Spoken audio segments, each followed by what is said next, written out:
actividad que somos y bueno, pues aquí estamos para abrir este espacio. Muchas gracias por estar aquí. Podemos cerrar los ojos. Vamos a hacerte 3 respiraciones profundas de una forma muy sencilla.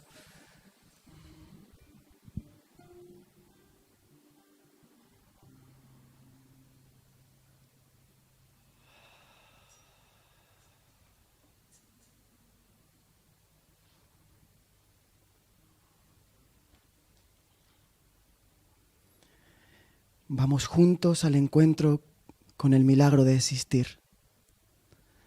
Estamos despertando a un recuerdo que olvida las antiguas nostalgias. En verdad os digo que somos llamados a ser la luz del mundo, a encarnar nuevas formas de relación, inspirados por la esencia de los movimientos sutiles.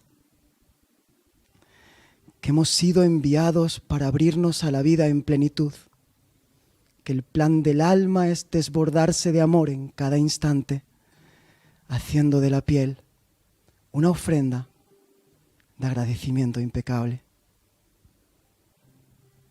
Que seamos testigos de esta alegría, dejando constancia en nuestros alientos. Amén y gracias.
Gracias, Peter. Gracias, David. Gracias, Peter. Gracias. Gracias, David. Gracias, Peter. Gracias a ti. Gracias por ti.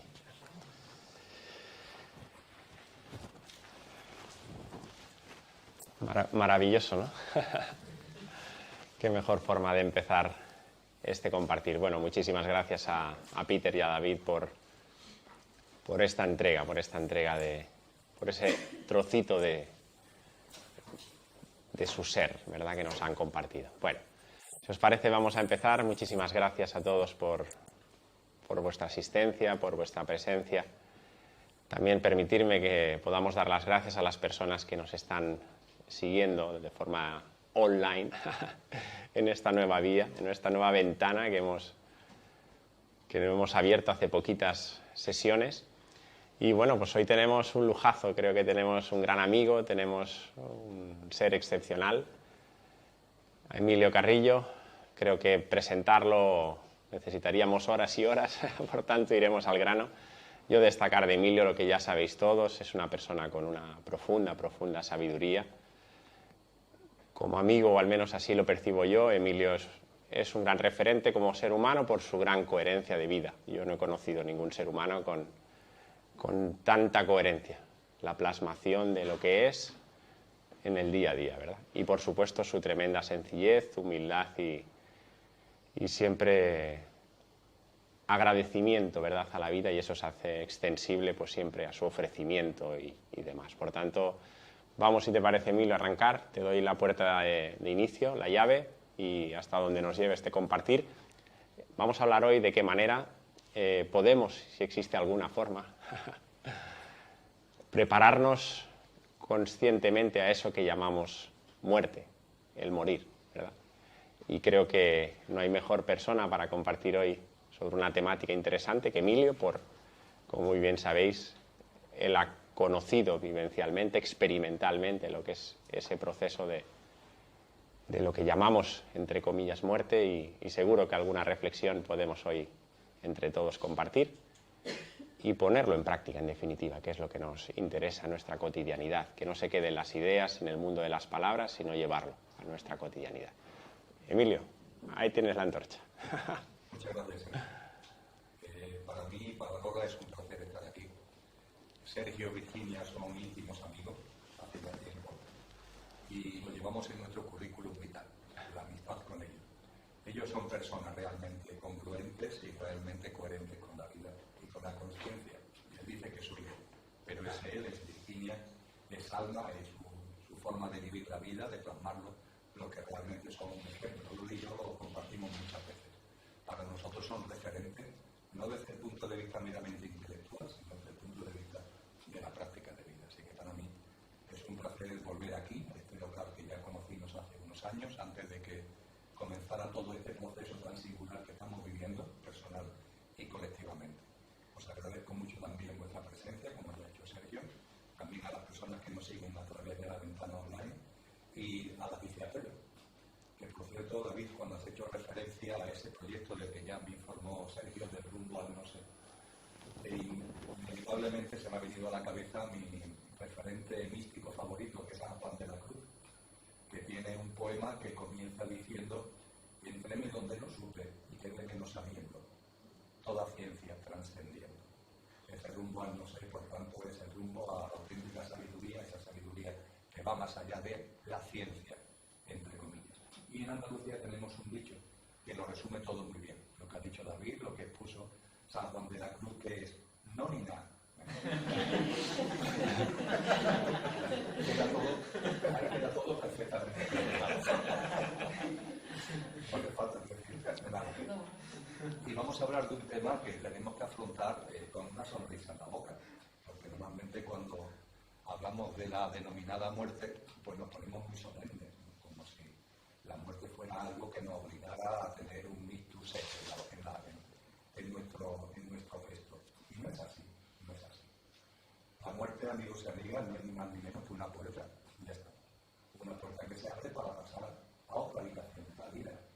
Así de sencillo, así de sencillo.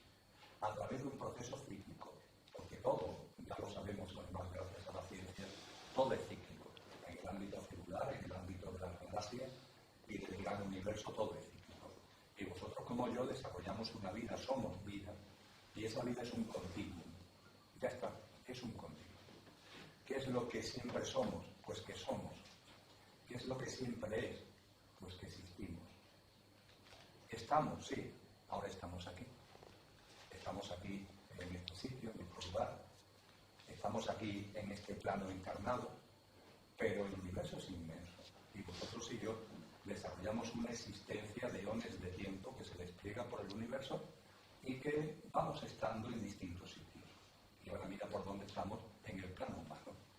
Y dentro del plano humano encarnamos y desencarnamos, encarnamos y desencarnamos, siempre siendo y estando en diferentes contextos. En ese ciclo maravilloso somos y estamos en esta habitación de la vida física y hay un momento concreto en el que desencarnamos. Seguimos siendo exactamente igual, salvo que ya no estamos en esta habitación de la vida física. Y vamos a otra habitación de la vida, que es lo que denominamos plano de luz. Y nos han dicho los sabios y sabias, yo lo he podido comprobar por experiencia propia, que entre esta habitación de la vida física y la habitación del plano de luz hay un espacio intermedio, hay una especie de vestíbulo, que es al que aquí, en lenguaje en castellano, le llamamos el tránsito. Eso en América Latina no se puede hablar del tránsito porque es el tráfico. Pero aquí entendemos lo que es el tránsito, que simplemente es habitación intermedia entre la habitación de la vida en el plano físico y la habitación de la vida en el plano de luz. El tránsito juega su papel, como todo juega su papel. Es ese espacio donde nos quitamos el chapapote mental y emocional de lo que esta vida física conlleva, porque lo físico lo dejamos aquí y lo energético también, no nos lo llevamos, pero lo mental, lo emocional está ahí como adherido. Algunas personas lo tienen más denso, otras lo tienen menos denso, y en el tránsito ya nos vamos, es lo que malinterpretadamente en el mundo cristiano se llama el purgatorio, que es ni más ni menos que purgar, disolver todas esas cosas que ya hemos ido adhiriendo aquí, pero que ya no tienen ninguna función. Y nos quitamos del medio y una vez que nos hemos limpiado de eso, entramos en el plano de luz, donde vivimos experiencias maravillosas y volvemos otra vez a encarnar cuando nuestra alma estima que es el momento de volver a estar aquí. Pero siempre somos aquí, somos en el tránsito, somos en el plano de luz, seguimos siendo cuando volvemos. La vida es un continuo. Os invito a la reflexión de que cuando vamos teniendo conocimiento de lo que es el universo, cuanto más conocimiento tenemos, más obvio es de que la vida no puede ser lo que algunos creen que es, un puñado de años. El universo es inteligente. Conforme vamos teniendo información, y más información, más evidente es. Y un universo que tiene 13.480 millones de años y una extensión, se está expandiendo, pero la ciencia dice que actualmente tiene una extensión de 90.000 millones de años luz, siendo un año luz 9,46 billones de kilómetros.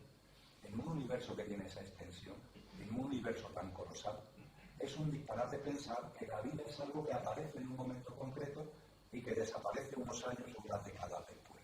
Eso es absurdo, no tiene ningún tipo de sentido. Desmerecería la inteligencia del universo que aparecieran vidas que no es que sean efímeras, que sean absolutamente nada.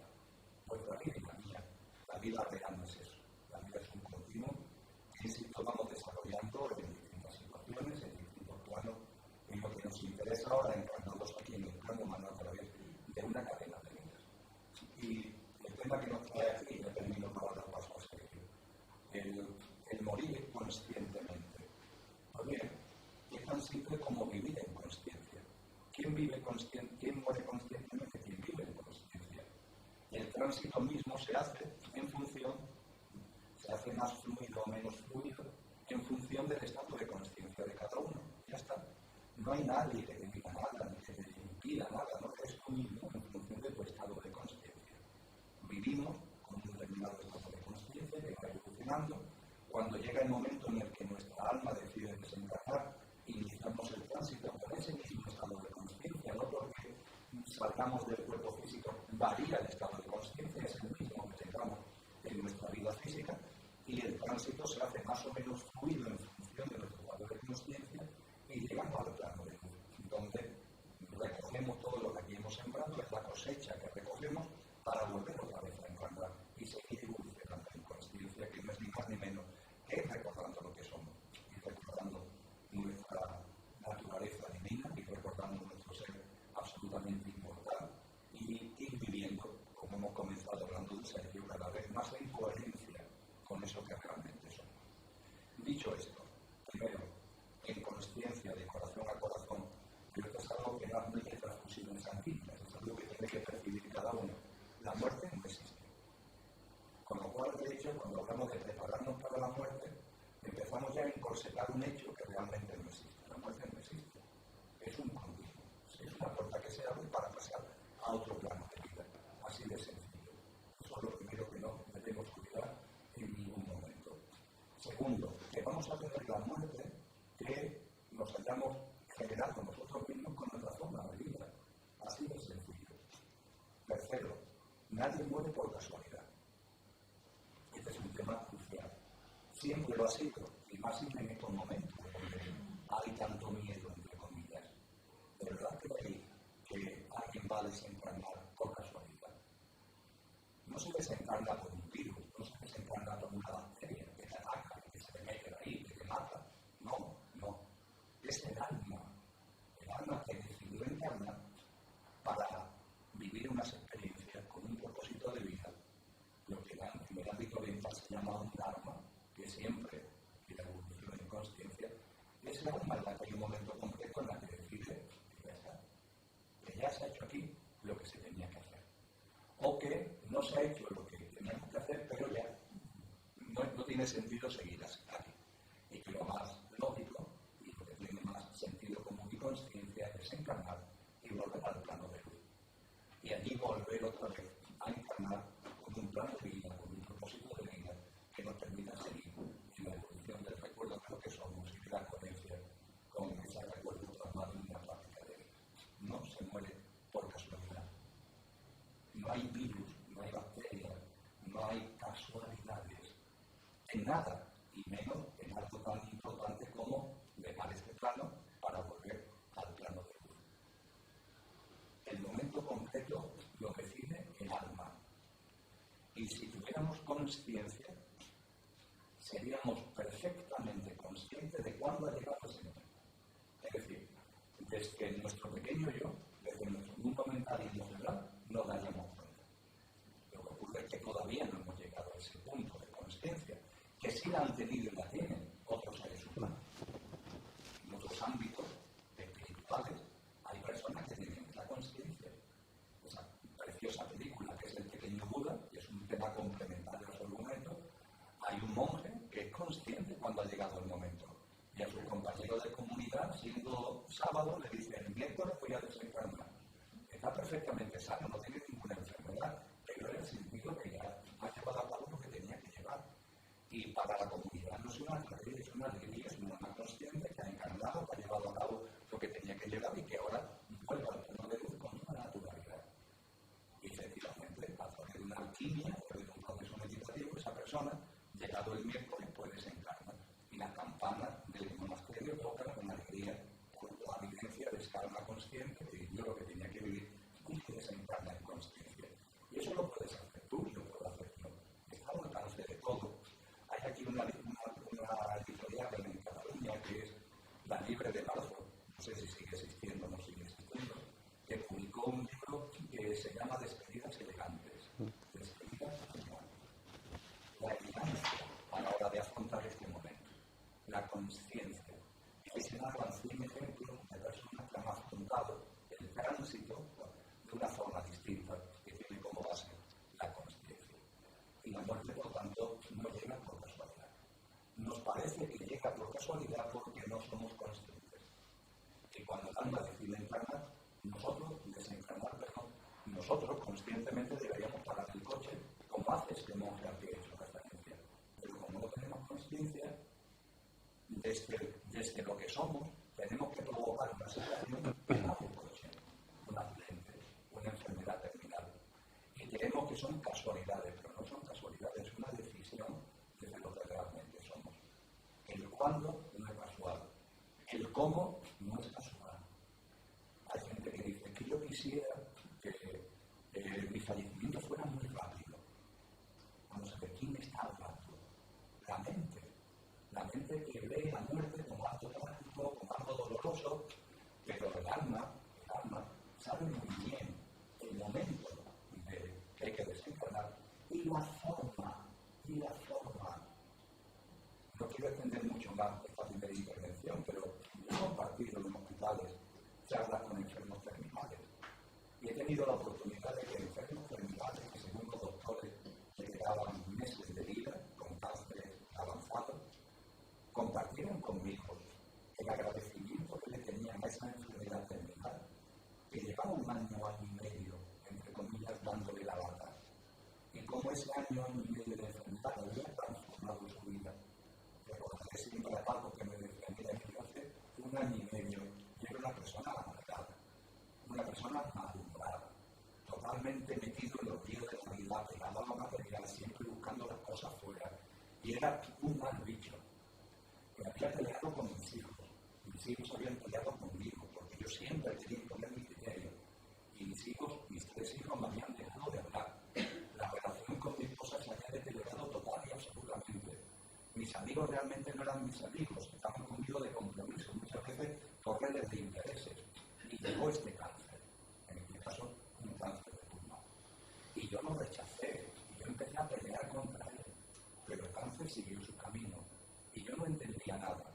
Pero poco a poco, en este camino que llevo más de un año, he ido dándome cuenta, he ido percibiendo que mi alma podría haber decidido desencarnar por un accidente de tráfico, un infarto de corazón, que es lo que solemos tener, una cosa rápida, insípida, entre comillas. Pero no, mi alma ha elegido un tránsito prolongado, esos de los que la mente rechaza. Y yo ahora mismo, que ya he sacado jugo a todo esto, qué agradecido estoy.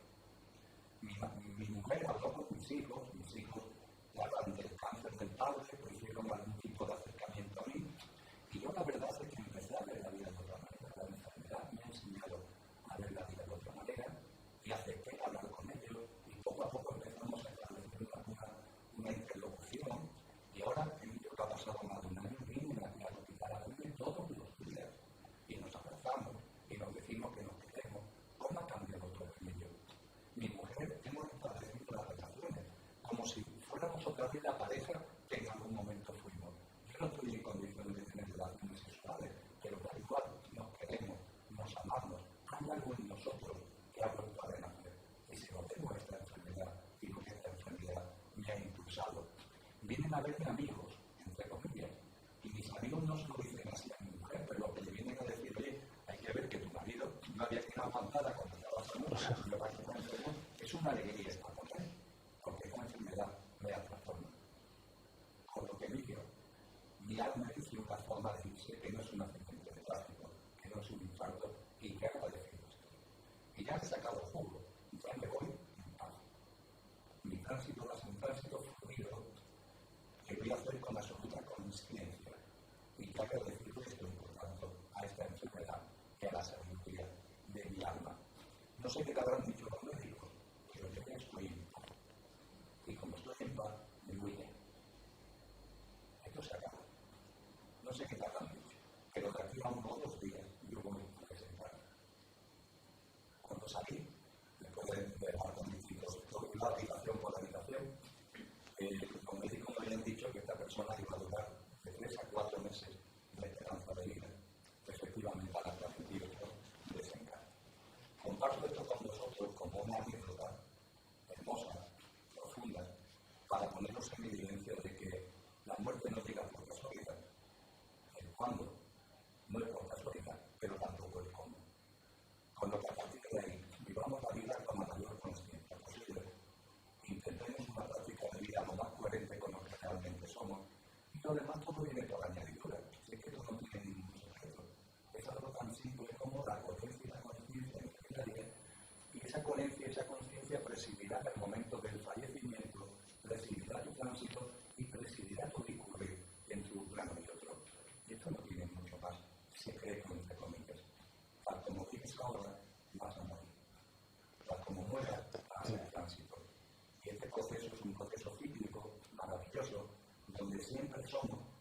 estamos en sitios diferentes. Y donde estemos, vamos a sacarle jugo, vamos a disfrutar de la vida, que es lo que finalmente somos, la vida misma sería. Así es, Emilio. Bueno, yo creo que la reflexión creo que es clara. Si queremos tener un buen morir, queréis tener todos un buen morir. Ineludiblemente tenemos que tener un buen vivir. Por tanto, en este aquí y ahora todos estamos en disposición de tomar conciencia en nuestras vidas y tratar de poner todo lo que somos verdaderamente y plasmarlo de una vez para poder expresar ese buen vivir. Fijaros que la muerte siempre está. La muerte siempre está, eso que entendemos como muerte. No existe la desaparición. Nada desaparece en la existencia. Lo que existe es la transformación. De hecho, no sé si os acordáis ese gran principio de transformación de la energía, ¿verdad? De conservación, perdón, de la energía que estudiábamos en las escuelas. La energía no se crea ni se destruye, únicamente se transforma. Es un proceso natural, armónico, que lo podemos observar sobre todo en la naturaleza, ¿verdad? Vemos ese ciclo, como bien decía Emilio, todo funciona por ciclos, hay ciclos menores, otros ciclos mayores. Pero donde os quería llevar a reflexionar es que eso que entendemos muerte, esa transformación, ese paso, ese continuum de una vida, de un estado a otro estado, está más presente de lo que nos imaginamos en nuestras vidas. La muerte está muy cerca. Es esa fiel aliada, es esa fiel compañera de viaje, es esa amiga que nos recuerda a cada instante que estamos vivos. Yo sé que aquí en Occidente, sumidos en el culto a lo material, el culto a la velocidad, quizás también a una falsa espiritualidad, ¿verdad? Hemos perdido el sentido muchas veces de vida, esa orientación interna, y todo esto pues nos asusta. Hablar de la muerte lo percibimos como un fin, ¿verdad?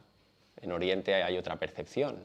En Oriente, cuando alguien fallece, sacan las campanas, empiezan los festejos, ¿verdad? Porque saben, perciben muy claramente que allí es verdad que ese yo físico, mental y emocional, pues bueno, se diluye, pero que en esencia eso sigue vivo, ¿verdad? Pero la muerte está ahí para decirnos, te recuerdo que estás vivo, estoy vivo. ¿Habéis tomado conciencia de ese acto constantemente en vuestras vidas? ¿Estás vivo? ¿Valoras que en este aquí y ahora estás vivo? ¿Estás vivo? ¿Estás viviendo? ¿Estás viviendo? ¿O malviviendo? Porque se puede vivir de una forma consciente o se puede vivir de una forma inconsciente, sumido en las rutinas, en los automatismos, en esa falsa comodidad. Quizás uno puede reflexionar a sí mismo si realmente está viviendo en esa consciencia verdaderamente. Por tanto, lo primero que debemos replantearnos si realmente estamos viviendo de verdad, para luego realmente poder hacer ese traspaso a una muerte mucho más consciente, más tranquila, liberarnos de ciertas ataduras materiales, no materiales también, por supuesto. Pero no podemos esperar a que llegue ese momento, sino que tenemos que ponernos manos a la obra. La muerte está ahí para recordarnos que estamos vivos. De hecho, el proceso natural de la muerte está tan presente que no nos damos cuenta.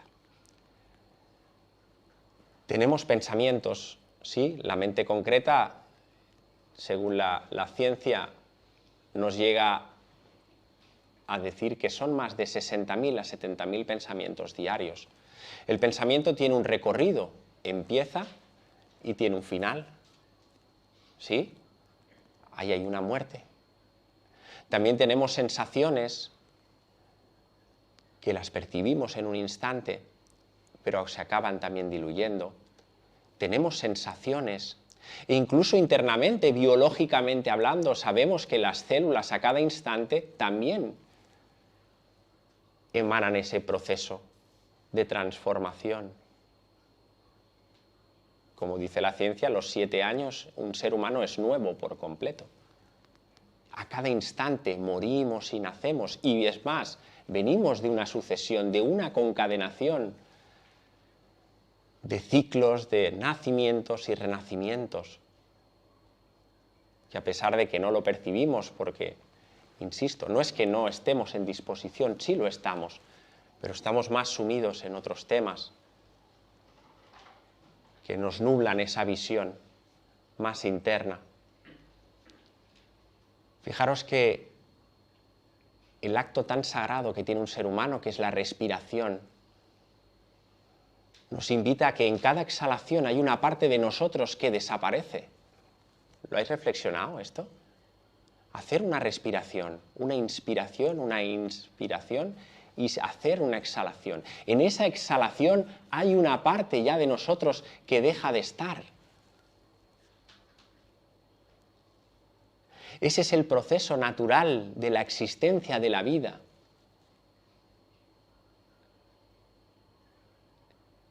¿Y por qué tenemos miedo a morir? O mejor dicho, ¿por qué ese ego, ese pequeño yo, tiene miedo a la muerte? Bien, si yo sé que no puedo morir, porque mi esencia genuina, verdadera, es más, ese espíritu que es uno, que es lo sublime, ni nace ni muere, es el alma, ese vehículo que utiliza el espíritu para poder luego utilizar otros vehículos como el cuerpo físico y encarnar. ¿Por qué tenemos miedo a morir? ¿Por qué tiene miedo el pequeño yo a perder todas sus posesiones? Porque curiosamente ese miedo a veces lo percibimos más intensamente, no solo con nosotros, sino lo percibimos más con nuestros seres queridos. No sé si os ha pasado la reflexión, ¿verdad? Incluso uno cuando cae en un proceso de enfermedad, bueno, aparece igual, hay un pensamiento subyacente que, bueno, ves, ahí puedes llegar, ¿no? Bueno, me han diagnosticado, la mente empieza a hacer un trabajo, ¿verdad? Pero aún así lo mantienes controlado. Pero cuando recibes la información de algún ser querido que, ahí aparecen los demonios, ¿verdad? El pequeño yo tiene miedo a morir.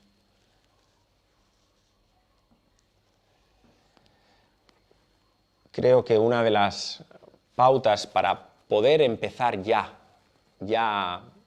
no sé si seremos, como dice Emilio, estamos en disposición, por supuesto, de morir en ese Maha Samadhi, ¿verdad? De sentarnos, de decirle a nuestros amigos, familiares, oye, mañana sábado, veniros todos a casa, que voy a entrar en meditación y voy a desencarnar y haremos una fiesta. No sé si en esta encarnación, ojalá que sí, podamos hacerlo. Pero creo que tenemos que recuperar la frescura de vivir, el agradecimiento a la vida, el respeto a la vida, no solo, por supuesto, a lo humano, sino a todas y cada una de las formas de vida. Empecemos por ahí. Empecemos a cuidar y a cultivar la sencillez en nuestras vidas, ¿no?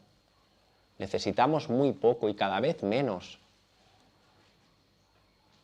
San Francisco de Asís tiene 2 frases. Una la emplea creo que mucho Emilio, aquello, necesito el poco, ¿verdad?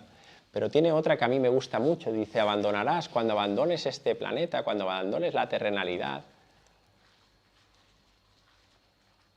Dejarás absolutamente todo de lo que has recibido y únicamente te quedarás con lo que has dado. Y en ese dar es en el que también nos tenemos que centrar. Y en ese dar es en el que nos tenemos que entregar. ¿Cuánto le estamos dando a la vida que yo soy? ¿Cuánto? Computarlo vosotros mismos. ¿Cuánto le estás dando a la vida? Porque esto es consciencia. en definitiva. Yo soy la vida, por supuesto, claro que sí, soy una expresión de esa vida misma, de ese flujo incesante y continuo. Pero ¿cuánto le estás dando en este momento?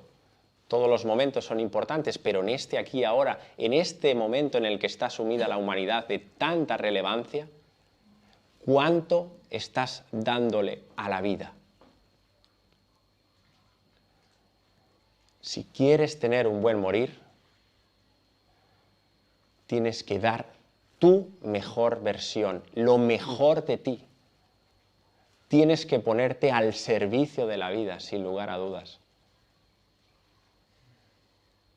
Y estos son pautas que ya podemos empezar, creo yo, a poner en práctica, ¿verdad?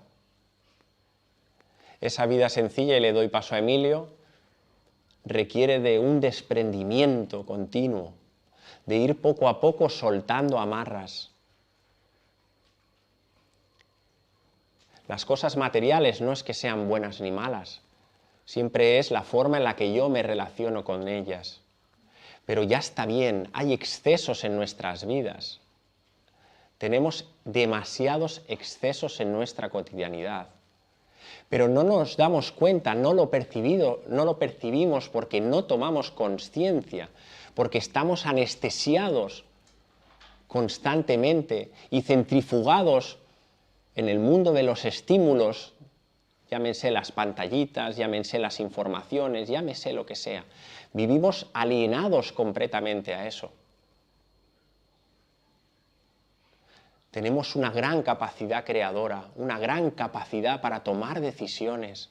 Tenemos una brújula interna llamada el discernimiento, un sentir poderoso que todo ser humano acomete y todo el ser humano está en disposición de poder desarrollar.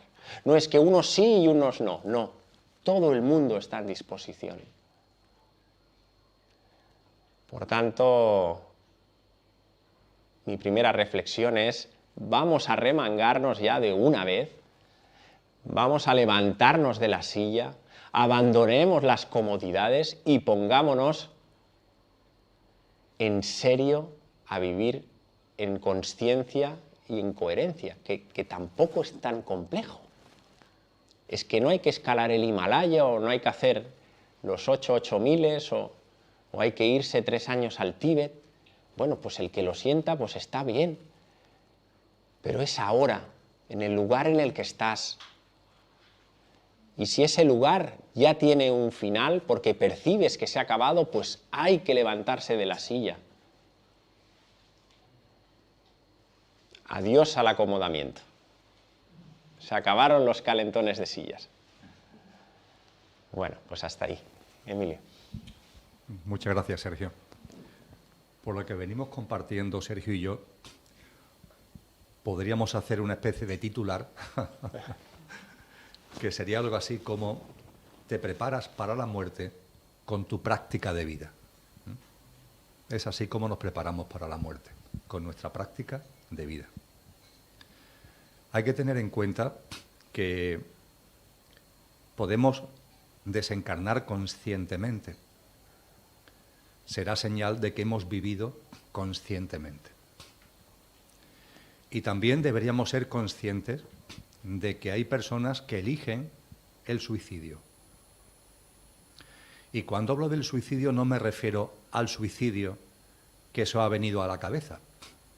No me refiero a la persona que de una forma voluntaria, tirándose por un balcón, por un barranco, dándose un tiro, termina su vida. No, me refiero a otro tipo de suicidio que es mucho más masivo, enormemente masivo. Las personas que por el inconsciente colectivo, las personas que por el influjo social, viviendo y teniendo por tanto vida y posiblemente teniendo una vida por delante, bajo el influjo social, creen, piensan que su vida se ha acabado.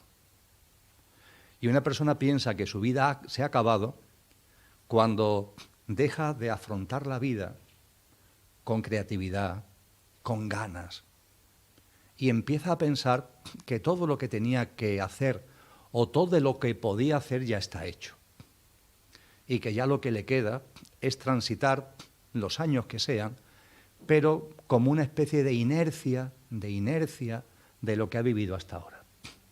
Esto suele ocurrir de una forma enormemente masiva, bajo el influjo de una sociedad que marca la edad a modo de influjo de suicidio a aquellas personas, por ejemplo, que llegan a una edad donde laboralmente viven la jubilación. Y esa idea de la jubilación va unida no a lo que dice el término. Fijaros, jubilación, es el júbilo. Por primera vez en tu vida te has liberado de horarios, porque estamos metidos en horarios desde que tenemos uso de razón. El despertador para ir al colegio, el horario de clase, los recreos, permanentemente. Y llega la jubilación, estado de júbilo. Se acabaron los horarios impuestos. Eres tú el que tienes toda la libertad para organizar tu vida. Y además te pagan. Bueno, no es que te paguen, es que te devuelven una pequeña parte de lo mucho que tú has ido aportando a lo largo de tu actividad laboral. Es un momento, pongo esto como ejemplo de lo que es el suicidio al que me quiero referir. Es un momento esplendoroso, donde se te abren unas perspectivas creativas, vitales, impresionantes. Bueno, pues ante esto, por el inconsciente colectivo, por el influjo machacón de la edad, hay muchas personas que entienden que ya está, que lo que podían hacer ya lo han hecho. Y a partir de ahí entran en una especie de inercia, donde lo único que hacen realmente es esperar a la muerte. Ya está. Y realmente cuando una persona ya se coloca en la espera de la muerte, ha muerto. Y ahí andan. Son como zombies, que están ahí, que aparentemente viven, pero no viven, porque no hay entusiasmo, porque no hay fuerza vital, porque no hay creatividad. Hay simplemente una inercia que además, buscando referencias, se suele esconder en el ámbito familiar. Ya está, te escondes en el ámbito familiar, en el ámbito de tus hijos, esa especie de oxígeno que te dan los nietos, que muchas veces no es oxígeno, sino simplemente es una excusa para esconder que te falta vitalidad y que lo que estás haciendo es trasladar ya una inercia. Tomar nota también de esto. Estamos hablando de la muerte como una decisión del alma, pero hay veces que desde el pequeño yo nos estamos suicidando cuando en lugar de sacarle jugo a cada instante de la vida, nosotros desde nuestro esquema mental decidimos que ya a esta vida no se le puede sacar nada. Y a partir de ahí realmente has muerto. Porque como decía muy bien Sergio, la vida es para vivirla en cada instante y en cada circunstancia. Y junto con esto, quiero que esta segunda reflexión sea más breve que la primera. Comparto con vosotros una práctica de vida directamente relacionada con eso que llamamos muerte. Recordar el titular. Nos preparamos para la muerte con la práctica de vida que desarrollamos. Y dentro de nuestras prácticas de vida hay una práctica enormemente interesante, enormemente potente. Hubo una época en mi discurrir en esta encarnación donde mis intereses, tendrían su porqué y para qué que fuera así, andaban por otros derroteros. Y recuerdo que en esos derroteros recibí una invitación para participar en un evento en la ciudad de Santiago de Compostela. Me invitó el alcalde y el alcalde tuvo la amabilidad de alojarme en el parador de la Plaza del Obradoiro. Un parador que, no sé si sabéis, era un antiguo hospital. En ese parador me alojaron magníficamente y el director del parador, como iba entre comillas de la mano del alcalde, pues se dirigió a mí, dándome la bienvenida y se puso a mi disposición para enseñarme el parador. Si habéis estado, el parador es inmenso, tiene varios patios, es una cosa bestial. Y yo le agradecí al director ese ofrecimiento y hice con él el recorrido. Y bueno, fuimos recorriendo todos los patios, lo esplendoroso que es ese sitio. Y había muchos, no sé cómo denominarlo, había muchos como baúles, por lo menos había 20 y tantos baúles en pasillos, en distintas zonas, todos de madera maciza, de colores negros o marrones oscuros. Y hay un momento determinado, digo, oye, habéis decorado esto con muchos baúles de estas características. Dice, bueno, la verdad, Emilio, es que la inmensa mayoría estaban aquí. Ah, sí, sí, son muy antiguos. Dice, y yo me interesé por esto, ¿no? Estos baúles, tantos baúles. Y dice, esto tiene una razón de ser, que no sé si a ti te parecerá una locura. Dice, a mí me lo parece, pero es lo que me han dicho. En aquel momento me pareció una locura, ahora no.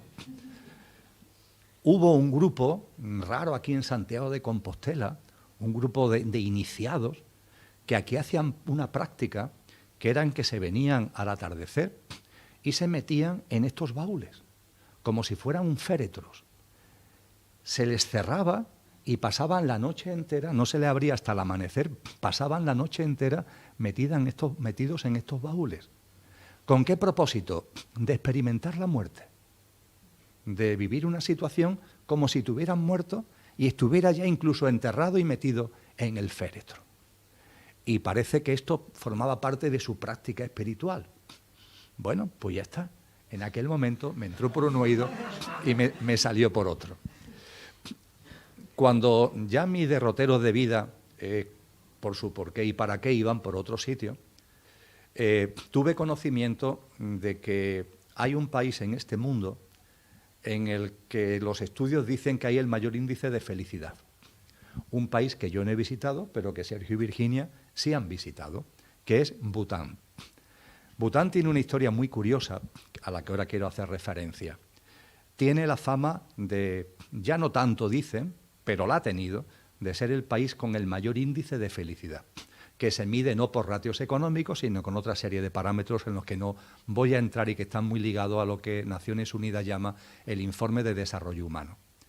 Y a partir de ahí la BBC se le ocurrió el hacer un documental para averiguar por qué, cuál es la razón de que ese país, que es un país pequeñito, que económicamente no tiene mucho peso, o por no decir ninguno, que porque allí la gente era tan feliz como para ser el lugar geográfico con mayor índice de felicidad del mundo. Y le encargó a un periodista un documental. Y ese periodista de la BBC, con un equipo, se fue a Bután a hacer un reportaje que fuera emitido por la BBC, pero con este objetivo. ¿Por qué aquí la gente es más feliz que en el resto? Al mes de estar allí, habían conseguido un reportaje muy bonito, porque el país es muy bello y las costumbres, pero el quid de la cuestión no la había desvelado. Seguía sin saber por qué allí la gente, entre comillas, era feliz. Y cuando ya estaba a punto de tirar la toalla, porque ya los costes de seguir allí no podían mantenerse por la BBC, como todo, la vida le dio el regalo. Y se lo dio un médico y un monje budista que entrevistó casi en los últimos días de estancia. Y ambos, el médico por su parte y el monje budista por otro, le hablaron de una costumbre que había en ese país, independientemente del credo, independientemente de la tradición espiritual de las personas, porque ya hay una mezcolanza, hay budistas, pero hay musulmanes, hay taoístas, pero que hay una práctica muy extendida que por lo menos una vez a la semana, durante un rato, la gente se sienta tranquilamente en casa, respira conscientemente y se ponen en la situación, dice, ¿y si yo me muriera ahora? ¿Y si en este momento, por el motivo que sea, transitara? Poneros en esa situación, no ahora, por favor, sino en vuestra casa. Poneros en esa situación y reflexionar. Pero no reflexionéis sobre las cuestiones que estamos aquí, Sergio y yo, hablando y compartiendo. No, reflexionar sobre vuestra vida. Me voy. Ha llegado el momento. ¿Hay algo que te hubiera gustado hacer? ¿Hay algo que al momento de irte quisieras que aquí fuera de otra manera? ¿Hay algún litigio, algún conflicto, alguna pelea con alguien que te gustaría no tener en el momento de hacer el tránsito? ¿Hay alguna persona a la que te gustaría decirle te quiero y que no se lo has dicho con la suficiente intensidad y el suficiente número de veces? ¿Hay en definitiva hay nudos en tu vida que te gustaría desatar antes de que llegara este momento? Para esto no hace falta estar muchos minutos. Hace falta sí hacer una interiorización para tomárselo en serio. Oye, ¿y si yo ahora llegara el final de esta vida física? ¿Y si yo ahora dejara de ser Emilio? este Emilio tendría cosas que hacer, le gustaría hacer cosas que ya no puedo hacer porque ha llegado el momento del tránsito. Esto ayuda enormemente a hacer una reflexión vital muy profunda y te pone en evidencia cosas que en este culto a la velocidad que comentaba Sergio en el que vivimos no nos damos cuenta y que dedicándole unos minutitos en esta situación no hace falta que nos metamos en un baúl ahí, no hace falta. Lo mismo hay personas que para interiorizar de verdad eso lo necesitan, ¿no? Pero la realidad es que es algo tan simple como sentarnos cómodamente, respirar en conciencia, cerrar los ojos y situarnos. ¿Y si hubiera llegado en estos momentos el tránsito en mi discurrir vital? ¿Hay algo en esta habitación de la vida, en el plano físico, que me gustaría que fuera de otra manera? A partir de ahí, ya sabes, cuando terminen esos minutos de reflexión, hazlo. Eso que has sentido ahí, que no te gustaría irte sin haber desatado, hazlo. Termina con esa pugna, termina con ese conflicto. Y daros cuenta que los conflictos no terminan cuando las dos partes se ponen de acuerdo. Basta que tú termines con el conflicto. Porque cuando tú terminas con el conflicto, aunque la otra persona se empeñe en estar en el conflicto, tú ya estás en paz. Porque hay gente que me dice, bueno, Emilio, es verdad, es que yo tengo un conflicto, tengo ahí un litigio, tengo ahí una pugna, tengo ahí... Pero es que la otra persona, es que no hay forma de llegar a acuerdo. Vamos a ver, que no estamos hablando de eso. Estamos hablando de algo más profundo. Eres tú el que tienes que estar en paz. Eres tú el que tienes que tender la mano. Eres tú el que tienes que hacer las paces. Que la otra persona responde de la forma A, B o C, ese no es tu problema. La cuestión es tu actitud, tu comportamiento, lo que se mueve dentro de ti. Así que yo, Sergio, a todas las personas que están ahí siguiéndonos en la ventana online y a vosotros, amigos y amigas, os invito a que hagáis esta práctica de vez en cuando. Quizás una vez a la semana os pueda parecer excesivo, pero de vez en cuando es una práctica enormemente útil que nos ayuda, fijaros, gracias a la reflexión sobre la muerte, vivir la vida, una práctica de vida más alineada con lo que somos, más armónica, más equilibrada y más en paz. Me has puesto, Emilio, el caramelo de Bután. Déjame que os dé una reflexión que supongo que los de la BBC pasaron desapercibido también. Los niños pequeños, cuando empiezan a tener ya un uso mínimo de razón, pues disfrutan de la naturaleza, de los bellos parajes que tienen aquellos entornos, pero hacen una práctica, veréis ahora hacia dónde os quiero llevar, que aquí nos echaríamos todos las manos en la cabeza. Los niños van al cementerio. A mí me sorprendió enormemente, porque no estamos acostumbrados, al menos aquí, ¿no? Vamos, los niños van al parque a jugar, a un cementerio, Dios mío. Pero tenía su sentido profundo, por supuesto. Los niños van al cementerio para estar en contacto con la muerte. Los niños van al cementerio porque se les enseña a respirar, como decía Emilio, a empezar a meditar sobre ese sí mismo. Nuestra relación con la vida, por supuesto, también, y nuestra propia disolución. Esto es una práctica meditativa. Seguramente muchos de los amigos que nos están viendo pues siguen prácticas, por ejemplo, tántricas, donde incluso los famosos yogas de Naropa, donde está incluido, ¿verdad?, esa disolución, aprender a meditar sobre la propia muerte. Podemos hacer una meditación en silencio, ir observando cómo poco a poco, empezando por un dedo gordo del pie, por ejemplo, y cómo todo eso se puede ir desvaneciendo, capa por capa, músculo por músculo, llegar incluso a los huesos, y percibirnos eso, en definitiva, cómo se cae esa envoltura, eso que envuelve lo que realmente somos, ¿verdad? Quiere decir que es un trabajo que también podemos incorporar en esos momentos de quietud, de introspección, de silencio. No hay que irse al cementerio, ¿eh? No hay que irse al cementerio. De hecho, si alguno de vosotros vaya al cementerio, quizás tendríamos algún problemilla, ¿verdad? Esa relación ya tan cercana desde los primeros años de vida les abre la mente por completo. Les hace y les invita a vivir constantemente y con intensidad el momento. Porque saben que la muerte en algún momento va a estar ahí, claro que lo saben. Pero le están sacando ya desde los primeros años de vida el máximo jugo a la experiencia de encarnar. A veces tengo la sensación, es algo personal, no está documentado ni es empírico, que si no paramos todo esto, una encarnación se va así. O sea, va tan rápido todo que si uno no se planta, se serena, empieza verdaderamente a tomar las riendas de su vida.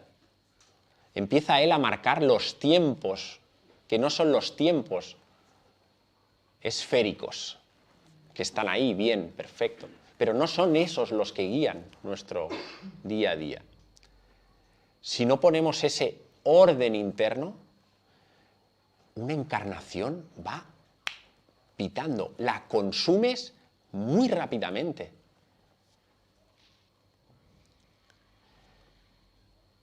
Esos niños aprenden a vivir y a morir constantemente. Empiezan a darse cuenta que todo eso que aparentemente percibimos como sólido, nuestras casas, nuestros coches, es algo irreal, es artificial, lo sabéis, ¿no? Todo eso es imperecedero. Los budistas siempre trabajan con esos dos elementos, impermanencia, ¿sí? Transitoriedad de todo. O sea, saben perfectamente de que todo se desvanece. Todo es todo, menos lo que somos verdaderamente. Todo es todo, da igual lo que sea. Yo sé que en Occidente estamos anclados a eso porque buscamos eso que malentendemos como felicidad, que es un acto de simplemente sucedáneo de bienestar pasajero y efímero, que acto seguido siempre nos genera lo contrario, malestar. Si no, haz la prueba. Te compras has estado ahorrando durante meses el teléfono de tus sueños, te da ese subidón de adrenalina de bienestar y a los 7 meses no sé qué le falla, la placa de no sé qué. Y ahí percibes claramente que aquello que en un momento dado te dio una especie de subidón pasajero se convierte ahora en algo indigerible para tu estómago, ¿verdad? Es curioso observar eso. Esos niños, y sigo con esos niños, tratan la muerte desde lo natural. Y en familia se percibe como algo natural. Yo no estoy diciendo que cada vez que nos reunamos todos los amigos en familia pongamos el tema de la muerte encima de la mesa. Bueno, a lo mejor una vez por semana. Quizás sí nos ayudaría. Pero esa cercanía constante con esa muerte también nos ayuda a que cuando llegue el momento, porque ineludiblemente, eso llegará, lo podamos vivir de una manera muy diferente a lo que al menos aquí en Occidente percibimos cómo se muere en la mayoría de los casos. Hemos perdido ese sentido de nuestros antiguos que morían cerca de sus seres queridos, cuando ese ser ya sabíamos o percibían los seres queridos que estaba a punto de partir, ahí había un contacto mucho más íntimo, mucho más caluroso, mucho más cercano. Se le cogía la mano a ese moribundo y se le explicaba, tranquilo, vas a recibir esto, llegará este momento, adelante. Eso lo hemos perdido por completo, porque tenemos nosotros, que somos los que tenemos que afrontar ese acompañamiento, tenemos pavor a ese momento. Y queremos que todo sea pim, pam, pum. De hecho, no sé si hay algo más rápido que el momento de fallecer, ¿no, Emilio? ¿Cuánto dura? 40 y... Bueno, igual se reduce ahora la desencarnación express. Desencarnan, no sé si hay autopsia, en cuánto tiempo, el velatorio, o sea, igual más rápido no puede ser, ¿verdad? Pero todo eso tiene que ver por eso, por ese miedo intrínseco que tenemos o que debemos de empezar a soltar. Empecemos a incorporar la muerte en nuestros día a día, en nuestros diálogos, a empezar a tratarla con una naturalidad, con mucho más amor, para cuando llegue el momento podamos acompañarlo de una forma mucho más consciente, ¿verdad? Supongo que cuando deba uno partir, como dice Emilio, porque no solo elegimos el cuándo, sino elegimos el cómo, tiene que ser también en un hospital, por supuesto, cuando sea en un hospital, pero hay muchas veces que ese ser puede partir en casa. Hay muchos medios a día de hoy, personas que se dedican en exclusividad con esos cuidados paliativos para que pueda hacerlo de una forma mucho más familiar, de una forma mucho más recogida. Es muy importante ese momento también. No es pim pam fuera. Y ahora que estáis vivos, que estamos vivos, podemos poner ya los primeros granitos de arena para que eso también se pueda gestar. Por favor, no empecéis a llamar a las funerarias ni a contratar seguros, es un poco más trascendente, ¿no? Y para darle ya paso a Emilio, otra reflexión que tiene que ver con todo esto, o al menos así lo percibo yo. Nadie encarna porque sí. Yo no sé si esto en algún momento lo habréis reflexionado con vosotros mismos. Simplemente uno cierra los ojos y se pregunta a sí mismo, o le preguntas a la vida mismo, si la vida siempre nos responde. Somos ella en sí misma, siempre nos da información. Pero no encarnamos porque sí, no, es que yo pasaba por aquí y venga, pues oye, cumplimos unos años, unos días de salud, otros días de enfermedad, si llego a la jubilación, magnífico, y luego a cuidar de los nietos. Y ya está, se acabó la encarnación. Y a otra cosa mariposa. Bueno, viendo cómo va el derrotero, los derroteros de la humanidad actual y sabiendo hacia dónde vamos, ¿verdad? Ya es un compromiso interno de saber que has venido con un propósito de vida. Es que esa forma de vivir, esa forma de plasmar lo que eres, esa forma de vivir en coherencia, esa forma de vivir de verdad, tiene que ver con tu propósito de vida. Es que si no, no hubieras encarnado. Es imposible, al menos aquí. No sé, Emilio tiene más información, no sé si en otros espacios se puede encarnar sin propósitos, pero aquí todo el mundo baja con un cometido. Siempre estamos a tiempo y ahora es el momento. No lo dejes para mañana. Y no me sirve, es que con la edad que tengo, ese es el mantra por excelencia, a cierta edad. Es el momento de desarrollar ese plan. Solo tú sabes a qué has venido y por qué has encarnado. Y ese propósito de vida te va a ayudar, nos va a ayudar, no solo a ti a título individual, sino va a ayudar también a esa masa crítica, para también ayudar a la humanidad, seguramente, a este proceso tan intenso en el que estamos todos sumidos, ¿verdad? Por tanto, no pierdas ni un solo momento, no desaproveches un día, cada día es un regalo, pero es un auténtico regalo.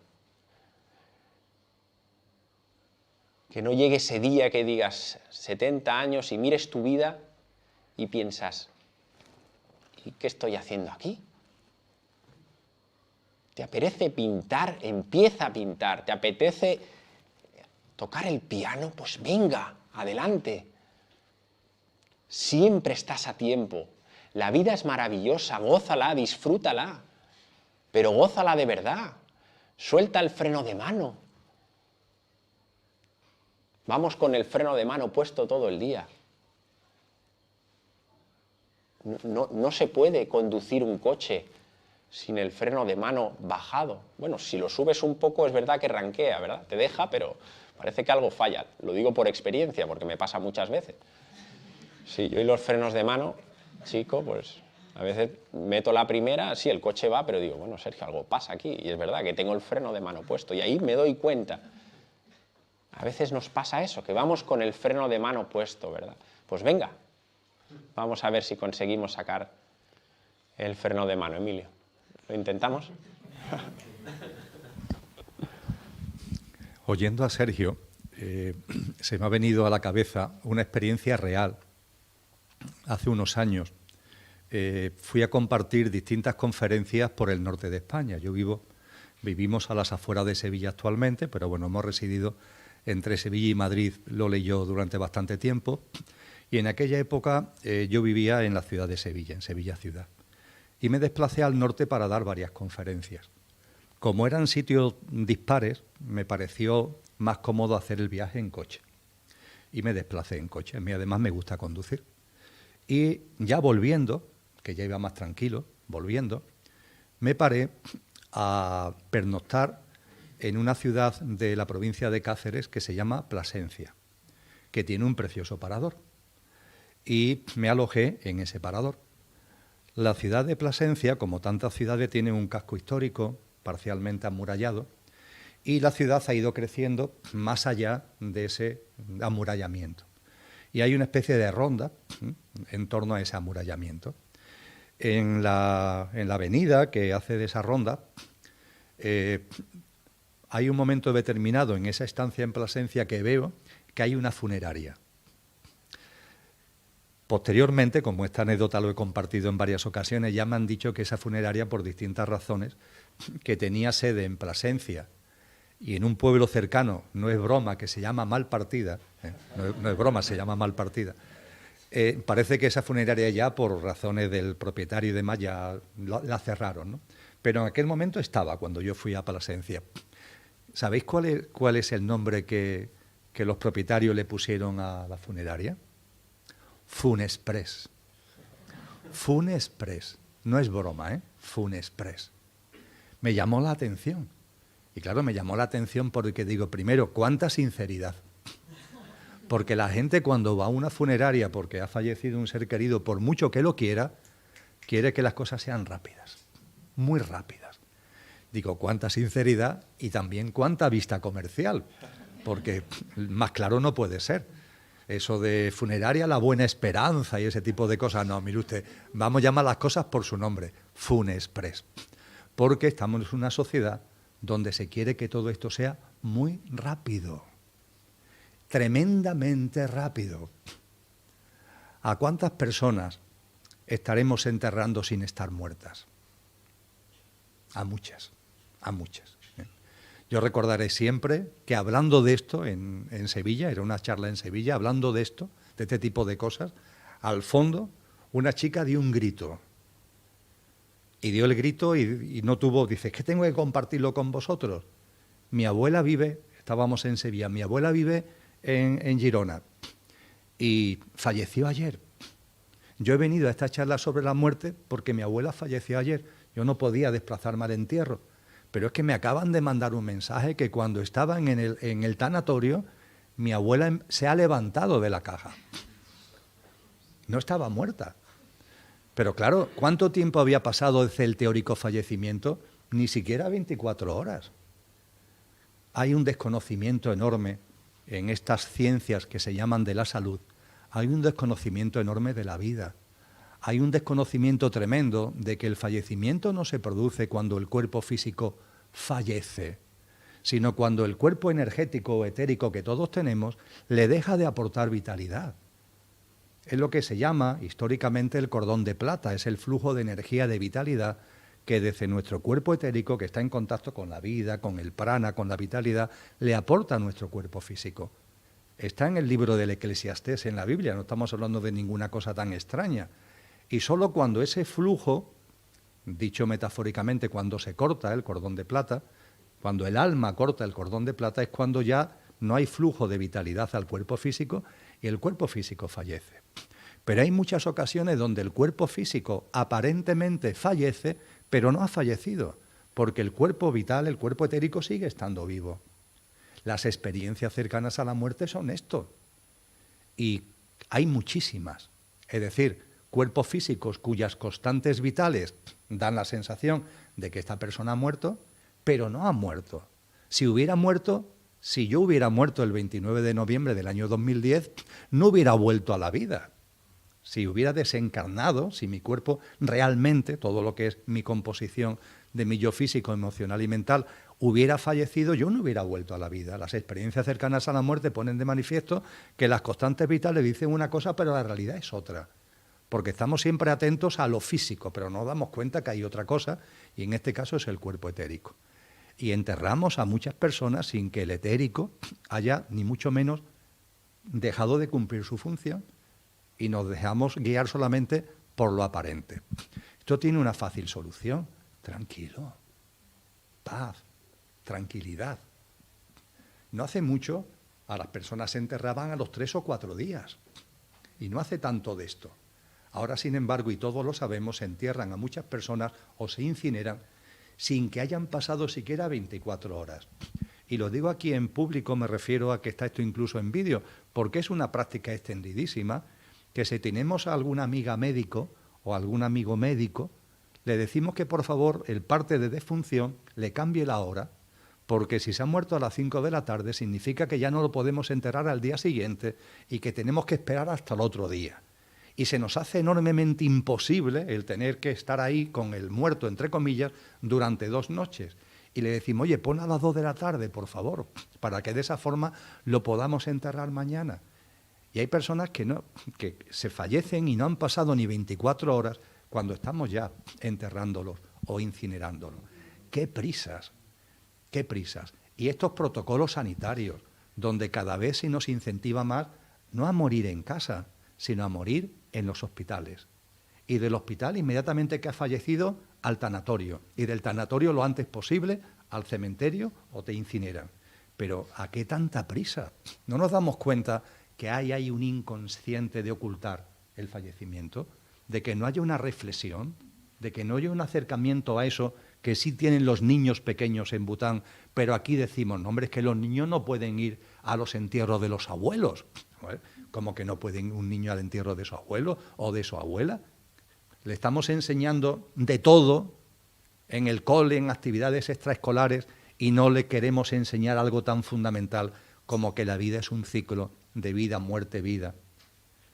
Y hay mucho que hablar con relación a esto, porque en estas denominadas ciencias de la salud, que todos bien sabemos que desgraciadamente tienen poco de ciencia de la salud y se han convertido en ciencia de la enfermedad, desgraciadamente, y no lo digo con alegría, lo digo simplemente con conciencia, y no me refiero evidentemente a los muchos maravillosos profesionales conscientes, como la actividad que se desarrolla en este centro, sino a lo que es ese influjo mayoritario, por ejemplo, de médicas y médicos que cuando tienen delante una persona donde todo está indicando que su enfermedad es terminal, decirle, mire usted, es que su enfermedad es terminal. Y que en lugar de hacer eso, ¿qué es lo que hacen?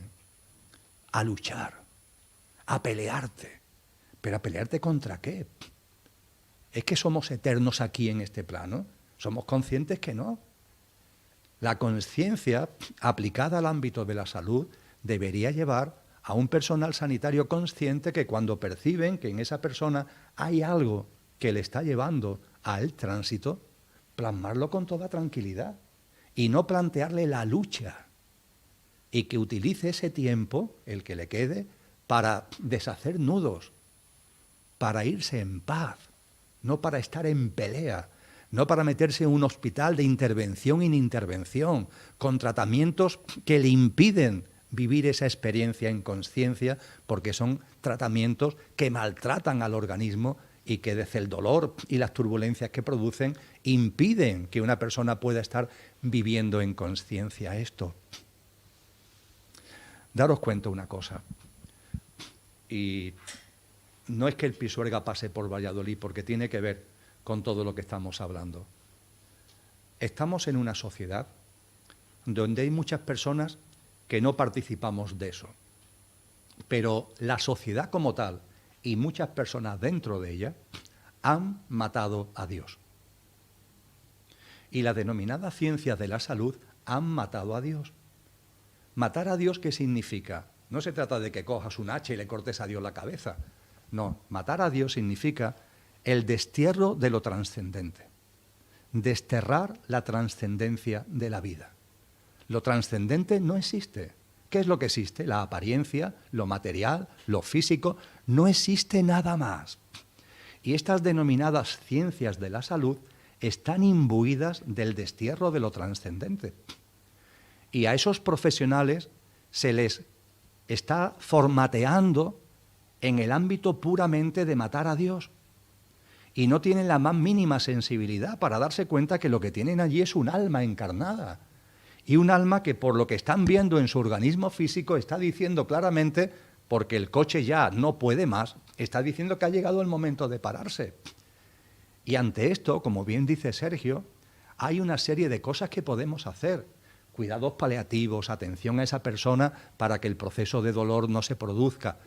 Pero en un contexto de vivir en paz, en un contexto de aceptación de que ha llegado el momento, y no esta locura en la que nos meten, de pelearnos, de luchar hasta el último momento.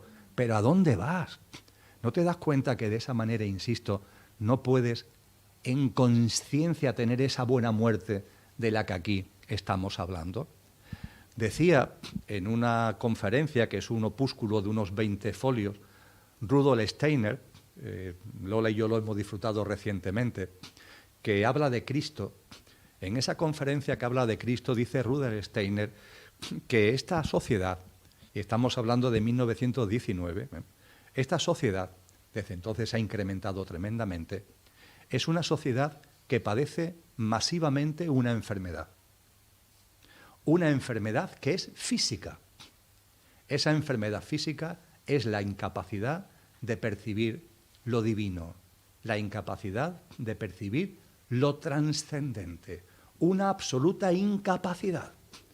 Y Steiner, con acierto, lo llama enfermedad, porque es una enfermedad, amigos y amigas. Es una enfermedad física, es una enfermedad mental, es una incapacidad de ver que hay algo más. Están tan imbuidos de lo material, está tan imbuido en este culto a la velocidad, de este continuo correr de un lado para otro, que han perdido la capacidad de percibir lo trascendente. Y dice Rudolf Steiner que es una enfermedad muy extendida, y lo es. Y dice Rudolf Steiner que es una enfermedad que sufren muchos médicos y que por eso los médicos no la van a curar, porque son muchos las que sufren esa enfermedad. Y empezamos a percibir cada vez más que con todo lo que tiene que ver con la investigación, con la ciencia, el derrotero se ha perdido, la brújula se ha perdido hace tiempo, porque estamos ante teóricos profesionales que intentan arrancarle a la vida sus secretos. Arrancarle a la vida sus secretos. Profesionales que consideran que se puede alcanzar los secretos de la vida violando a la vida. ¿Queréis posible que la vida te va a mostrar sus secretos a través de la violencia, a través de su violación? ¿Queréis de verdad que se van a sacar secretos de la vida cogiendo animalitos y experimentando con ellos en laboratorios? O incluso experimentando con personas, aunque no nos digan que están experimentando con nosotros a través de no sé qué tratamiento A, B o C. ¿Creéis posible que la vida nos va a mostrar sus secretos a través de la violación de la vida? Pues ahí anda esta denominada ciencia de la salud por esos derroteros.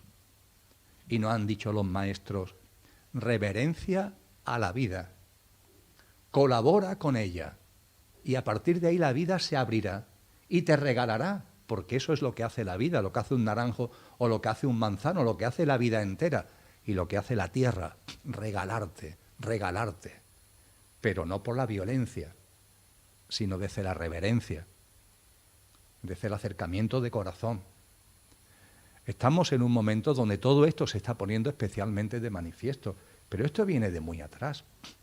Y cuando hablamos de la muerte, tenemos que ser conscientes de que tenemos que tomar el liderazgo en todo lo que tiene que ver con la salud. Nos tenemos que empoderar. Esta especie de pleitesía al personal sanitario, que es maravilloso, que no lo dudo, pero la decisión tiene que ser mía. Estamos, sin embargo, como sometidos a una especie de verdad suprema, una especie de nueva religión, una especie de nuevo Dios que dice, tienes que hacer esto. Ah, sí, pues lo hago. Oye, pues no. Esta persona puede decirte, mira, pues yo considero que tienes que hacer esto, pero ahora yo estoy en mi libertad y en mi derecho de ver qué es lo que hago. Pero claro, cada vez más se nos está diciendo que no, que ese Dios es el que tiene razón. Ese nuevo Dios que no es trascendente, sino que es puramente material, es puramente intranscendente, es el que tiene razón. Y que tú además, como no le hagas caso a ese Dios que habla ahí como la voz del experto, tú eres un irresponsable. Que no solamente a lo mejor estás poniendo en peligro tu vida, sino en la vida de otra gente. Y ojo con esto. Y tus familiares y no sé qué y no sé cuánto. Tenemos que empoderarnos, amigos y amigas. La conciencia también conlleva un empoderamiento. Y sí, muy bien, ahí está el personal sanitario, están los médicos, te dan su opinión, pero tú tienes discernimiento, o deberías tenerlo, para decir, mire usted, doctor, yo creo que por lo que usted me está diciendo, yo lo que tengo que hacer es simplemente prepararme para el tránsito. Seguramente el doctor o la doctora se va a poner y te va a intentar. Pero también nosotros deberíamos ser conscientes de eso. Deberíamos llegar a pactos. Mirad, cuando yo tuve la experiencia cercana a la muerte, mi proceso de recuperación fue muy lento.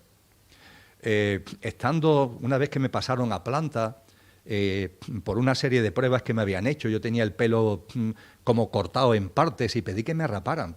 Y estuve durante muchos años rapado. Hay por ahí muchos vídeos en los que no tengo pelo, estoy rapado. Tampoco tenga mucho ahora precisamente, pero en fin, en aquellos momentos estaba rapado. Y además perdí muchísimo peso, muchísimo, me quedé en 63 kilos. Con lo que, aunque había superado, porque lo que había tenido un accidente que me había provocado una trombosis con distintas embolias pulmonares, aunque había superado todo eso, me quedé muy delgaducho, no tenía pelo, entonces se empeñaron en que tenían cáncer. Y como había tenido embolias pulmonares, tenía condensaciones en el pulmón derecho que creían que eran tumores. No estaban seguros y me liaban con ese tema. Y hubo un momento determinado que tomé la decisión, digo, mira, si esto es un cáncer de pulmón, ya está, lo acepto. Yo no voy a pisar más una consulta médica. Ya está. Si esto es un cáncer, pues un cáncer. ¿Qué es lo que me está diciendo mi organismo? Que ya está. Yo he llegado a un acuerdo conmigo mismo. Cuando mi cuerpo genere una enfermedad, entre comillas, grave, es la señal de que ya está. De que mi coche se está empezando a parar porque mi conductor, lo que de verdaderamente yo soy, ha decidido irse. Y yo en aquella época, hace de esto ya años, digo, oye, pero si esto es maravilloso. Fíjate, años después me encontré con Paco. Yo no es que fuera una persona malhumorada, no respondía a ese perfil, pero sí es verdad que yo pensé, oye, si tengo cáncer de pulmón, me dan la baja laboral. Esperanza de vida 1 año, año y medio. ¿Cuánto tiempo voy a vivir con cierta plenitud? Pues 1 año puede ser que vivas con cierta plenitud, pero esto va a más, ¿sabes? Ya, pero durante muchos meses entonces voy a estar en plenitud, sí, y con baja laboral, ¿verdad? Y sigo cobrando, ¿no? Digo, mira, pues yo creo que esto es una oportunidad. Si de verdad lo que tengo es un cáncer de pulmón, esto es una maravillosa oportunidad. Hago mía la enfermedad y me voy a centrar no en el qué, sino en el cómo vivo el qué. Ya está. Hombre, con esto no quiero decir que siempre que llegue un cáncer tiene que ser terminal, pero sí afirmo rotundamente que el personal médico debería ser muy consciente de que muchas veces meten en una dinámica atroz a personas que saben que no van a llegar a ninguna parte, sino a un sufrimiento y a una intervención y a un tratamiento continuo que le va a impedir estar en condiciones de afrontar en conciencia, con paz, eso que denominamos muerte. Y eso tenemos que tenerlo muy presente cada uno de nosotros por si nos pasara. Y eso tenemos que tenerlo muy presente con relación a nuestros seres queridos. No para imponerle a nuestros seres queridos lo que tienen que hacer, que hagan lo que consideren oportuno, pero a lo mejor sí le podemos dar un consejo, a lo mejor sí le podemos aportar una reflexión distinta y que a partir de ahí hagan lo que quieran. Y por supuesto que nuestros seres queridos tienen que hacer lo que consideren oportuno, pero hay cosas en las que nosotros no podemos ser cómplices. Y hay que decir lo que sentimos y lo que en conciencia tenemos que poner encima. Yo a mi madre, cuando tuvo un cáncer enorme, que de hecho falleció de ese cáncer, yo no le pude decir a mi madre que el camino era la de los tratamientos y la de meterse en un tinglao tremendo.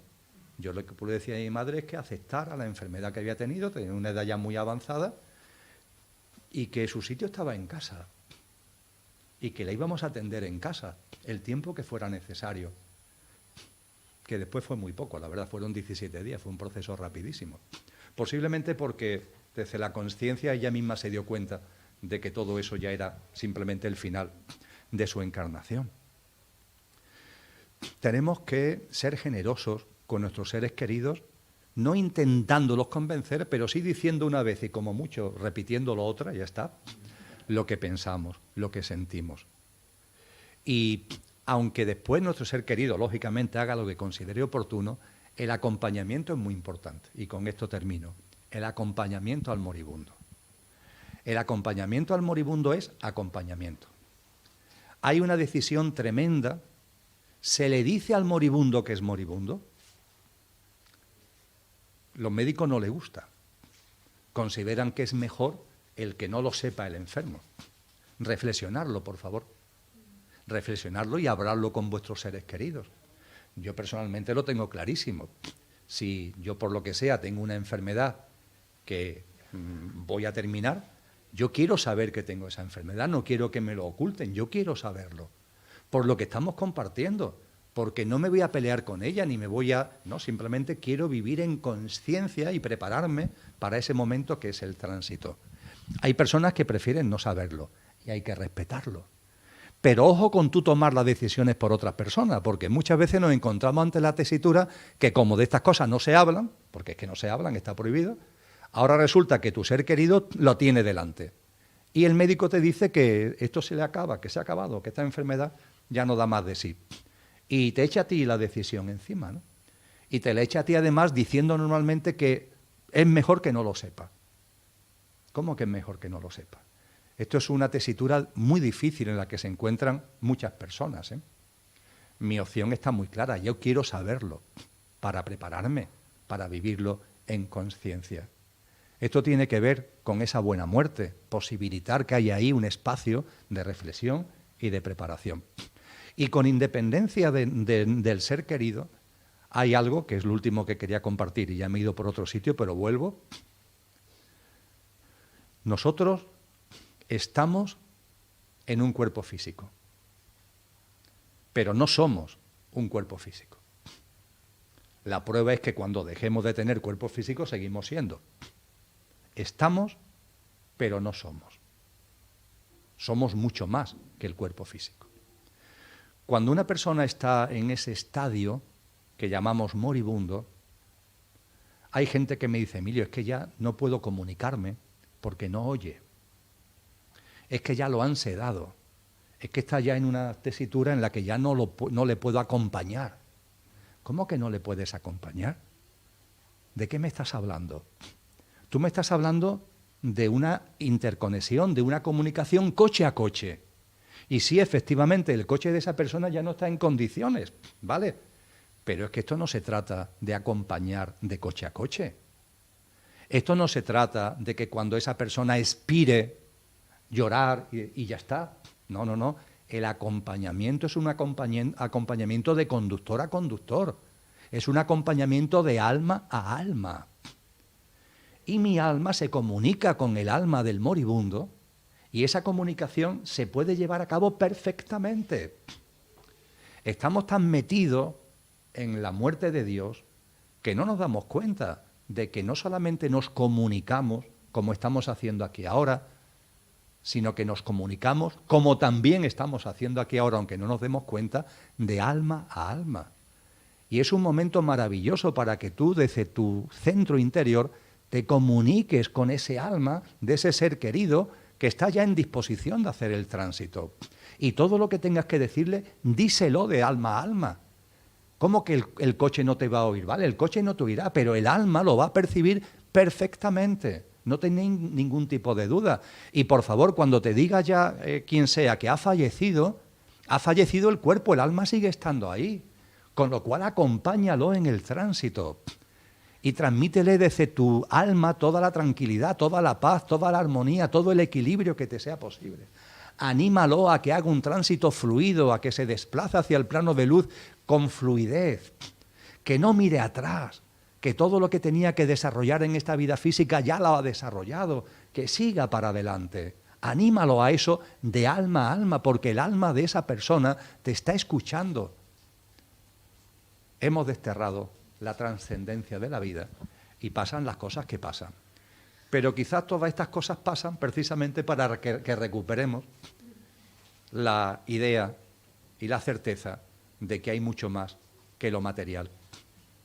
Y que Dios, entre comillas, es decir, lo trascendente, entre comillas, vuelva a estar en nuestra vida. El universo, la naturaleza, son grandes maestros acerca de lo trascendente.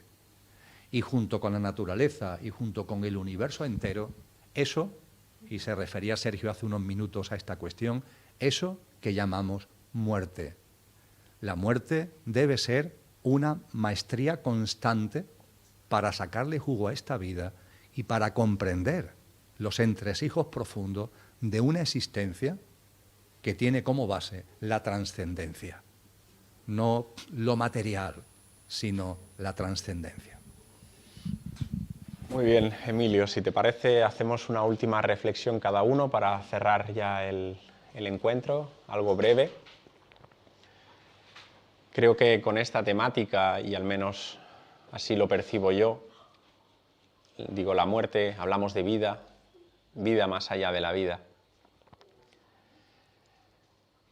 Lo podría yo resumir en una sola palabra y que creo que es, o al menos así lo siento yo internamente, es la confianza. Yo quisiera acabar este encuentro con el único mensaje que creo que, o al menos percibo que es la base que sustenta esto que llamamos vida, ¿verdad? Es la confianza. Confía en la vida. Pero confía de verdad. Entrégate a la vida de verdad. No sé si se llama rendición, no sé si se llama apertura, me da igual en la etiqueta y el concepto. Lo que sí es confianza. Y la confianza es, no hay condiciones, no hay elecciones, no hay predilecciones, no hay preferencias. Es una confianza plena en la vida. En saber, en distinguir, en escuchar nítidamente que todo aquello que nosotros vivimos en nuestra vida es como corresponde, ni más ni menos, ni con mayor frecuencia ni con menor frecuencia. Yo sé que a la mente muchas de las situaciones que pasan en nuestro día a día no las entiende, y es que desde ahí no se puede ver eso. No se puede percibir la vida desde la mente, no se puede entender que un bebé de 3 meses tenga un tumor terminal y desencarne con 3 meses de vida. La mente se revela ante eso, el pequeño yo se queda enganchado ahí, porque no percibe lo verdadero. Esa alma, como muy bien expresó Emilio, determinó la forma y el cuándo iba a desencarnar, por mucho a veces que la mente se pelee en tratar de buscar ese porqué, pasando de alto el para qué. Confía plenamente en la vida, disfruta la vida, alégrate, goza, vive, no te canses de vivir, sea lo que sea, la experiencia que sea, me da absolutamente igual. ¿Hay experiencias más intensas? Por supuesto que las hay. ¿Hay experiencias más livianas? Por supuesto que también las hay. Pero vívelas con dignidad, vívelas con entereza, vívelas como si fuera la última experiencia de tu vida. Nunca mejor dicho. Por tanto, ese es mi mi último mensaje. Entrégate sin condiciones. Trata de vivir una vida cada vez sin menos condiciones, que no hayan peros, que no hayan porqués. Se acabaron las exigencias. Trata de que al menos un día degusta esa sensación. Y estate tranquilo, relájate, que la vida a cada instante te dará aquello que necesites. Ni más ni menos, justo lo que necesites. Emilio, si te parece, cierras tú el espacio. Muy bien, pues con mucho gusto. Os habrán enseñado que el río Guadalquivir pasa por Sevilla. Es mentira. El río Guadalquivir pasaba por Sevilla. Hace de esto ya varias décadas, en los años 60, para evitar inundaciones, cuando el río Guadalquivir viene desde Córdoba para la ciudad de Sevilla, antes de llegar a la ciudad de Sevilla se canalizó, se le hizo un canal a varios kilómetros y el río no pasa por Sevilla. Lo que sucede es que en el cauce actual del río, aquí se permitió una esclusa y lo que era el brazo del antiguo río sigue teniendo agua que se controla por la esclusa que hay a varios kilómetros fuera de la ciudad. Y aquí hay una especie de brazo de río que termina en un tapón de tierra, con lo que el río Guadalquivir no pasa por Sevilla. Porque lo que voy a compartir tiene que ver con el río Guadalquivir, pero si os ponéis la Torre del Oro o en el puente de Triana no lo vais a vivir. Hay que irse al cauce verdadero del río, que está a varios kilómetros fuera, que es por donde circula el agua de verdad. Es un río importante, como todos sabemos. Lo que digo del Guadalquivir vale para cualquier otro río, por cierto, pero la experiencia la viví en el Guadalquivir. Que me fui a pasear por la ribera de ese río Guadalquivir verdadero, no el que pasa por la ciudad de Sevilla, no el que está en la ciudad de Sevilla actualmente, y dando un paseo por la ribera hubo un momento en el que me senté a la orilla del río y observé el río. En los días anteriores había llovido, con más intensidad de la habitual por esas tierras, y el río venía altito de nivel, y venía con mucha agua. Y claro, al venir con mucha agua había muchos remolinos, que hacía que el agua estuviera continuamente moviéndose. Además de ir en ese sentido, además estaba moviéndose por muchos sitios, en remolinos que aparecían y desaparecían continuamente. Y además, como consecuencia de tanta lluvia, traía ramas, traía hojas, traía muchos restos que la corriente se estaba llevando. Y yo observaba ese río Guadalquivir y pensaba, digo, hay que ver, que miro y ya no está, miro y ya no está. Es decir, lo estoy viendo de una determinada forma, estoy viendo, yo que sé, una rama, un remolino, pero ya no está. Claro, el río va pasando, y tenía que hacer así con la vista para seguir la mirada de lo que estaba viendo, porque como estuviera a la vista fija, continuamente cambiaba. Es como nuestra vida, continuamente está cambiando, ¿verdad? De instante en instante, en nuestra posición, en nuestro gesto, en las personas que tenemos alrededor, en la mosca que está volando por aquí, no hay ninguna, lo digo de broma. Todo está cambiando de momento en momento. Ese río, cada vez era distinto. No había un segundo que fuera igual. ¡Uf, qué barbaridad!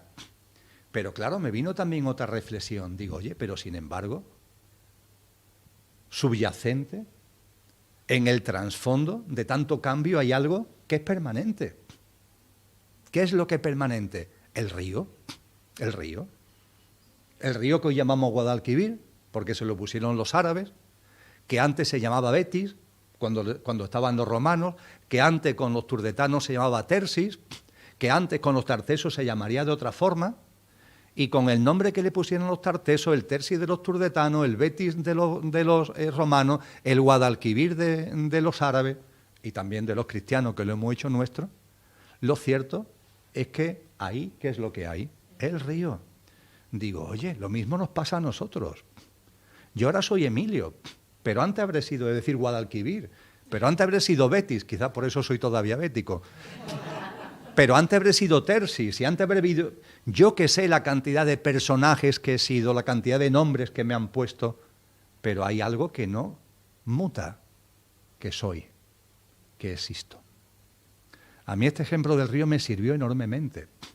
Nosotros somos mucho más que el río, porque este río tiene muchos miles de años, pero nosotros tenemos muchos más. muchísimos más, porque nuestro ser es eterno. El río, como mucho, tuvo que surgir cuando existía la Tierra. Nosotros existimos desde mucho antes de que existiera la Tierra. Esa es la realidad de la vida. Y transmitía Sergio la idea de la confianza. Yo transmito la idea de la reverencia por la vida, que va unido a la confianza. La reverencia por la vida. La vida es el milagro que eres tú, el milagro que soy yo, que sí que estamos, y estamos aquí y dejamos de estar, pero lo que somos permanece continuamente. Y qué maravilla sería una vida que la viviéramos, no desde la perspectiva de dónde estamos, sino de la perspectiva de lo que somos. Porque eso no varía. Soy. Ninguno tenemos ya, ninguno de los que estamos aquí, ninguna de las personas que se han acercado a este encuentro de forma online, tenemos ya esta visión infantil de un Dios externo, ¿verdad? Hemos percibido que eso del Dios externo, no, que lo divino también está en nosotros, que constituye nuestro auténtico ser. Pero no obstante, sabiendo esto, no deja de ser útil recordar lo que, entre comillas, Dios le dice a Moisés cuando sube a ese famoso monte, después de ver la zarza ardiendo y todo eso, y Dios le pregunta, Moisés le pregunta, bueno, y a los que están ahí debajo, al pueblo de Israel que había salido de Egipto y demás, ¿cuál le digo que es tu nombre? Y recordar la contestación que, entre comillas, da Dios. Dile que soy el que soy. Yo soy el que soy. Ya está. Pero claro, lo divino no está solamente fuera, está en vosotros. Y vosotros y yo también podemos decir esto. Yo soy el que soy, lo que soy. Y siempre he sido, lo soy y siempre seré. Ya está, así de sencillo. Y mi práctica de vida va a ir ligada a eso. No a lo que pasa o deja de pasar, no a las circunstancias, sino a lo que soy, a lo que soy. Y mi última reflexión, por tanto, desde la reverencia por la vida y desde esta diferenciación que además en castellano y también en catalán lo tenemos muy fácil, por favor, los ingleses y los pobres lo tienen más complicado, pero nosotros lo tenemos muy sencillo, ser y estar, son diferentes. Los anglosajones todo es to be y a partir de ahí tú verás si es ser o estar, pero en nuestro caso, ser, estar, una cosa es ser, otra cosa es estar. Estamos demasiado centrados en el estar y olvidamos el ser, hasta el punto de que encorsetamos y encriptamos el ser dentro del estar y todo es estar. Pues no, vamos recuperando la memoria, nos damos cuenta de que soy, de que somos, y el estar se convierte en una plataforma, en un escenario donde plasmo ese ser que soy. Y a partir de ahí lo que decía San Juan de la Cruz, ¿cómo vivimos? 1000 gracias derramando.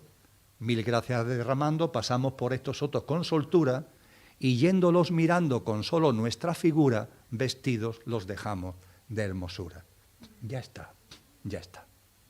Por tanto, os invito a que la reflexión de la muerte nos lleve a vivir en conciencia y nos lleve a vivir desde lo que somos, aceptando y sacándole jugo a cualquier estar que el derrotero de la vida nos vaya poniendo por delante.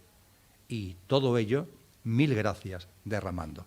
Así que polvo de estrellas, muchos polvos de estrellas, continuamente. De estrellas, ¿eh? De los otros también, pero yo me refiero a los de estrellas. Muchísimas gracias.